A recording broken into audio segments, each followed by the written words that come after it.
एक गांव में 6 अंधे व्यक्ति रहते थे।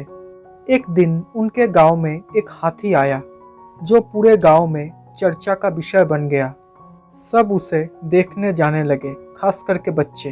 लंबी सूंड और पंखे जैसे कान वाले विशालाकाय हाथी को देखकर बच्चे बड़े खुश थे। वो 6 अंधे व्यक्तियों को भी एक गांव वाले ने बताया कि आज गांव में हाथी आया है। हाथी के बारे में सुनकर उनमें उत्सुकता जाग उठी।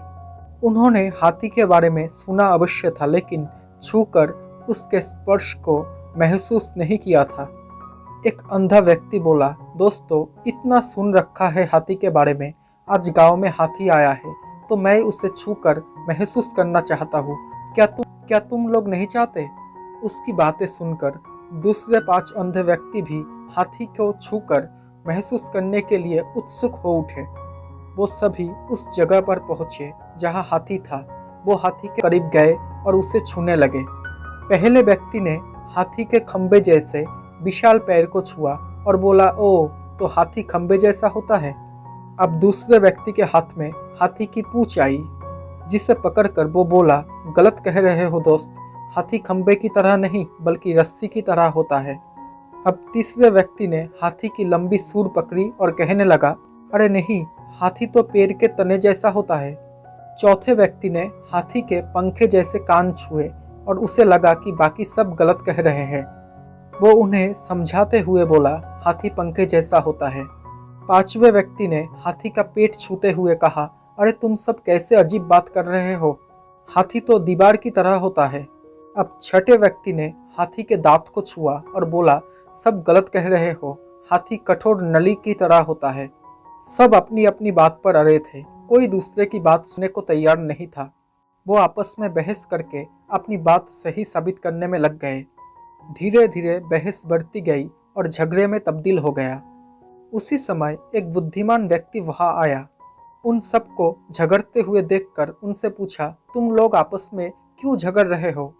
वो 6 अंधे व्यक्तियों ने उसे बताया कि वो हाथी को छूकर महसूस करने आए थे और उसे छूने के बाद हम सब में बहस हो रही है कि हाथी होता कैसा है। फिर सब ने उस बुद्धिमान व्यक्ति को अपनी अपनी सोच बताई।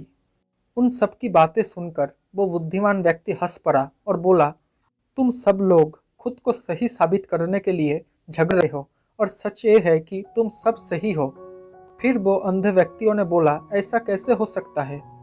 फिर वो बुद्धिमान व्यक्ति बोला, बिल्कुल हो सकता है और ऐसा ही है, तुम सब अपनी अपनी जगह पर सही हो। तुम लोगों ने हाथी के शरीर के अलग अलग अंगों को छुआ है और उसके हिसाब से उसका वर्णन किया है। इसलिए हाथी के बारे में तुम लोगों की सोच अलग अलग है। वास्तव में हाथी तुम सबके सोच अनुसार ही है। वो खंबे जैसा पैरों वाला, पंखे जैसे कान वाला, रस्सी जैसे पूंछ वाला, तने जैसे सूंड वाला, दीवार जैसे पेट वाला और नली जैसे दांतों वाला एक विशालाकाय जानवर है। इसलिए तुम सब अब झगड़ा बंद करो और अपने अपने घर जाओ।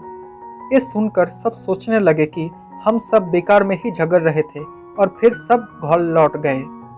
दोस्तों, अक्सर हम किसी विषय के बारे में बहुत ही कम ज्ञान के आधार पर अपनी अपनी सोच बना लेते हैं और दूसरों से अपनी सोच को लेकर उलझ जाते हैं। मतलब खुद को सही साबित करने की कोशिश करने लगते हैं, जबकि हो सकता है कि उस व्यक्ति की सोच भी उसके सीमित ज्ञान के दायरे में सही हो। किसी भी विषय के हर पहलू के बारे में जाने बिना उस संबंध में एकदम से कोई अलग सोच नहीं बनाना चाहिए। कई बार फर्क नजरिए का होता है। किसी भी चीज को देखने का हमारा नजरिया दूसरों से अलग हो सकता है, इसलिए हमें एक दूसरे के नजरिए का भी सम्मान करना चाहिए। दोस्तों, अगर आपको ये कहानी पसंद आई हो तो प्लीज़ मेरे इस चैनल को सब्सक्राइब कर लेना और नोटिफिकेशन बेल आइकन को ऑन कर लेना, ताकि जब भी मैं ऐसी कोई वीडियो बनाऊँ तो सबसे पहले आप तक नोटिफिकेशन पहुंच जाए। Thank you so much for watching this video.